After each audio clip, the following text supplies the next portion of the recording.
आइए पहले नंबर का क्वेश्चन देखते हैं। भारत में हर वर्ष राष्ट्रीय सांख्यिकी दिवस कब मनाया जाता है?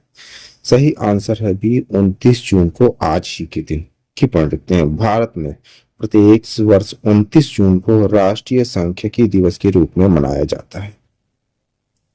यह दिवस आर्थिक योजना और सांख्यिकी विकास के क्षेत्र में प्रसिद्ध भारतीय वैज्ञानिक और सांख्यविद पी.सी. महालेविस के उल्लेखनीय योगदान के सम्मान में मनाया जाता है। प्रोफेसर प्रशांत चंद्र महालनोबिस को भारतीय सांख्यिकी का जनक माना जाता है। आइए दूसरे नंबर का क्वेश्चन देख लेते हैं। दोस्तों, आप पढ़ रहे हैं 29 जून का डेली करंट अफेयर। आप लोग इसे सब्सक्राइब करें ज्यादा से ज्यादा, और लास्ट में हमने आपके लिए एक क्वेश्चन रखा है जिसका आंसर आप लोग को कमेंट्स बॉक्स में देना है। आइए दूसरे नंबर का क्वेश्चन देख लेते हैं। अंतरराष्ट्रीय बाधिर अंधापन दिवस किस प्रसिद्ध व्यक्ति के जन्मदिन की स्मृति में मनाया जाता है? सही आंसर है डी हेलन केलर की पढ़ लेते हैं। संयुक्त राष्ट्र महासभा ने प्रस्ताव A/RES/79/294 को अपनाया, जिसमें 27 जून को अंतरराष्ट्रीय बहरा अंधा दिवस घोषित किया गया है। यह दिन हेलन केलर के जन्म दिवस 1880-1968 को चिन्हित करता है, जो बहरा अंधा समुदाय में एक प्रसिद्ध व्यक्ति थी। दिव्यांग व्यक्ति के अधिकारों का अभिसमय के लिए राज्य के पक्षकारों का सम्मेलन COSP 2008 में स्थापित किया गया था। आइए तीसरे नंबर का क्वेश्चन देख लेते हैं। केरल आइए तीसरे नंबर का क्वेश्चन देखते हैं। GR इंदुगोपन की पढ़ लेते हैं। केरल साहित्य अकादमी पुरस्कार 2024 की घोषणा गुरुवार को की गई। GR इंदुगोपन ने सर्वश्रेष्ठ उपन्यास का पुरस्कार आनो के लिए जीता है। अनीता थम्बी ने कविता पुरस्कार मुरिगा वंजा करिवेप्पू के लिए जीता है। वी सिनीलाल ने सर्वश्रेष्ठ लघु कथा का पुरस्कार गिरिसप्पा आरोही अथवा जीरो जल यात्रा के लिए जीता।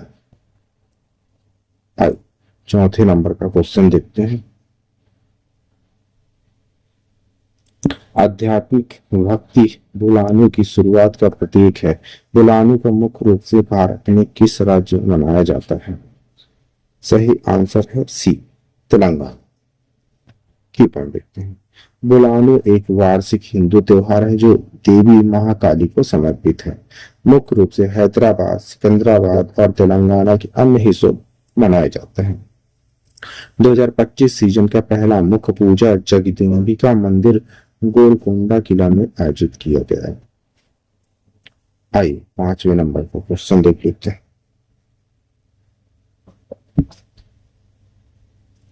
भारत को कितना प्रत्यक्ष विदेशी निवेश FDI प्राप्त हुआ है? सही आंसर है सी 8.8 बिलियन की परिणति। FDI प्रवाह बढ़कर 8.8 बिलियन अप्रैल 2025 में हो गया, जो साल दर साल 22% की वृद्धि दर्शाता है। इस वृद्धि ने RBI की विदेशी मुद्रा भंडार को मजबूत करने में मदद की है। विदेशी मुद्रा भंडार 698.95 बिलियन तक पहुंच गया, जो जून 2025 तक का है। आइए छठे नंबर का क्वेश्चन देखते हैं। भारतीय संरक्षण सम्मेलन ICCOM कहाँ आयोजित किया गया है? सही आंसर है सी देहरादून में की पढ़ लेते हैं। ICCOM 2025 भारतीय वन्यजीव संस्थान WII देहरादून में आयोजित किया गया है। यह भारत का शीर्ष मंच है संरक्षण विज्ञान नीति और व्यवहार के लिए। पर्यावरण वन जलवायु परिवर्तन मंत्रालय MOEFCC के अंतर्गत आयोजित किया गया। आइए सातवें नंबर का क्वेश्चन देखते हैं। रिलायंस की जियो BP के साथ मिलकर चुनिंदा आउटलेट में से एक दूसरे की ईंधन की पेशकश करेंगे। सही आंसर है बी अडानी टोटल गैस की पढ़ लेते हैं। मुकेश अंबानी का जियो BP और गौतम अडानी का टोटल गैस लिमिटेड ATGL ने ईंधन खुदरा में भागीदारी की। भारत की 150 बिलियन की ईंधन बाजार में ईंधन वितरण का विस्तार करना है। आइए 8वें नंबर का क्वेश्चन देखते हैं।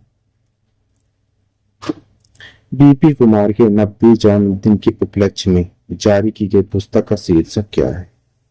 सही आंसर है बी, सेलिब्रिटी वीवी कुमार की पंडित भारत के पूर्व लेग स्पिनर वीवी कुमार को उनके 90 जन्मदिन पर चेन्नई में सम्मानित किया गया। इस अवसर पर सेलिब्रेटिंग वीवी कुमार @90 शीर्षक से एक पुस्तक जारी की। इस पुस्तक में भूत प्रेतों और गणमान्य व्यक्तियों के लेख शामिल किए गए हैं। 9वें नंबर का क्वेश्चन देखते हैं। AIIB के अगले अध्यक्ष के रूप में किसे चुना गया है? सही आंसर है सी, जोजियाजी को। जोजियाजी को एशियाई इंफ्रास्ट्रक्चर इन्वेस्टमेंट बैंक AIIB का अध्यक्ष चुना गया है। घोषणा AIIB की 10वीं वार्षिक बैठक के दौरान की गई। उनका 5 साल का कार्यकाल 16 जनवरी 2026 से शुरू होगा।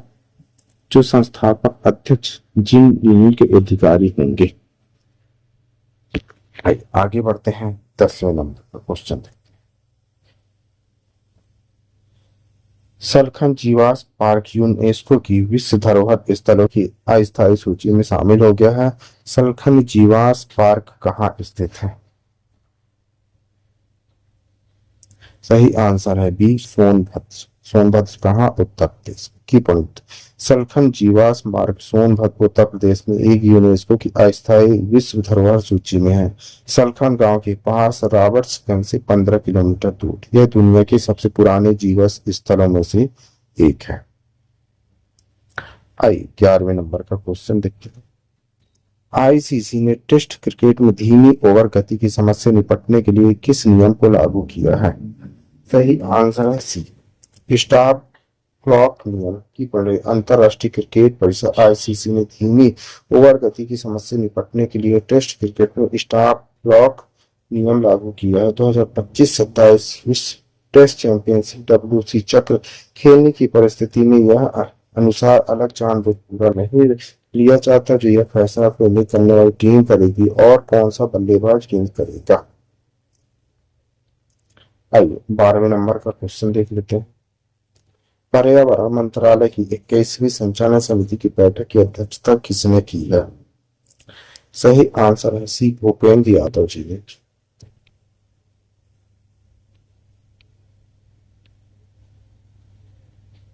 केंद्रीय पर्यावरण मंत्रालय ने पर्यावरण मंत्री भूपेंद्र यादव की अध्यक्षता में देहरादून में अपनी 21वीं संचालन समिति की बैठक के दौरान प्रोजेक्ट एलिफेंट की स्थापना की समीक्षा की।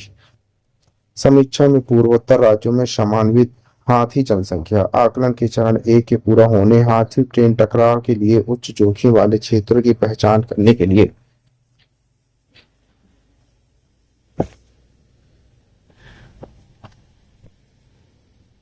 क्षेत्र की पहचान करने के लिए 3400 किलोमीटर से अधिक रेलवे लाइन का सर्वेक्षण और प्रजाति पुनर्प्राप्ति कार्यक्रम में सुस्त भालू और घड़ियाल को शामिल करने सहित महत्वपूर्ण विकास का खुलासा किया। यह प्रयास भारत भर में बेहतर वन्यजीव संरक्षण, मानव वन्यजीव संगठन के समन की दिशा में एक व्यापक प्रयास का संकेत देते हैं। आइए आगे बढ़ते हैं।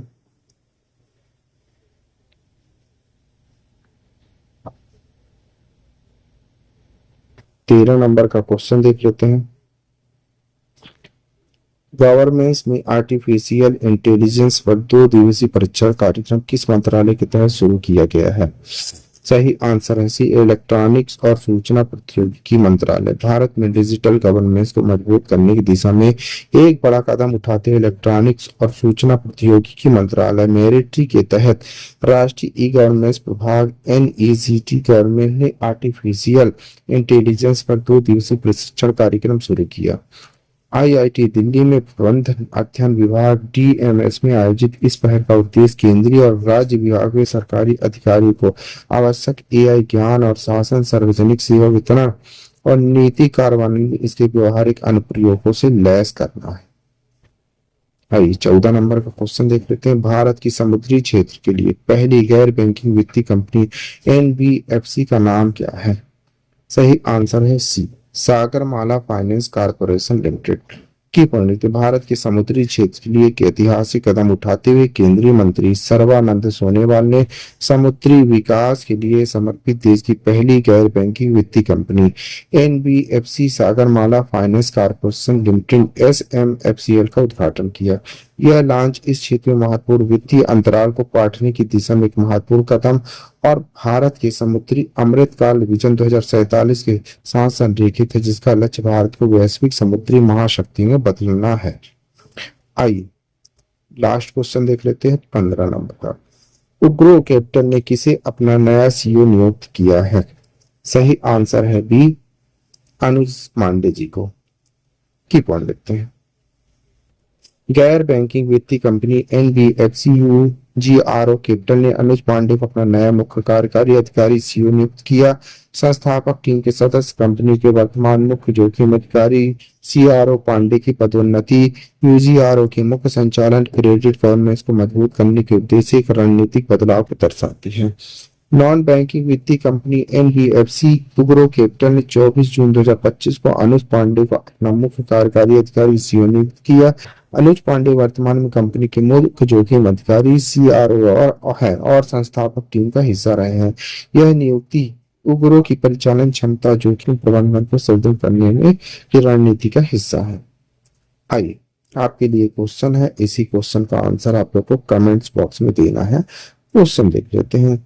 बोनालू उत्सव में शानदार शुरुआत किस ऐतिहासिक स्थल पर हुई है? चार मीनार, रामोजी फिल्म सिटी, गोलकुंडा किला या हुसैन सागर? दोस्तों इस क्वेश्चन का आंसर आप लोग को कमेंट्स बॉक्स में देना है। क्वेश्चन आप लोग कमेंट बॉक्स में जरूर दीजिएगा। आप पढ़ रहे हैं 29 जून 2025 का डेली करंट अफेयर। दोस्तों आप किसी भी एग्जाम की तैयारी कर रहे हैं तो ये वीडियो आपके लिए मोस्टफुल रहने वाला है। इस वीडियो की पीडीएफ डाउनलोड करने के लिए आप हमारे टेलीग्राम चैनल एग्जाम पॉइंट पर जाकर वहां से पीडीएफ डाउनलोड कर सकते हैं। Thank you for watching my video. इस वीडियो को ज्यादा से ज्यादा शेयर करें, लाइक करें, कमेंट करें। Thank you.